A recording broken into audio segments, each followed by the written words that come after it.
অনেকদিন তো আপনি আপনি করলাম,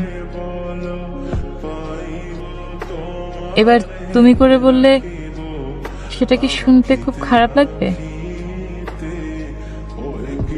আসলে আপনি বলতে আমি একেবারে ইজি ফিল করছি না।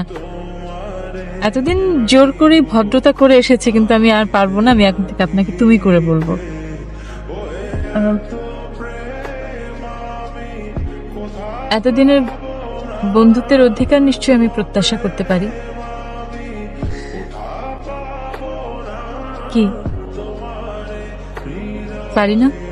বন্ধুত্বের ক্ষেত্রে আপনি শব্দটা বেশ শান্ত, ভদ্র, নিরাপদ, কিন্তু তুমি তুমি শব্দটা কিন্তু উগ্র, বেয়াড়া, ডিমান্ডিং।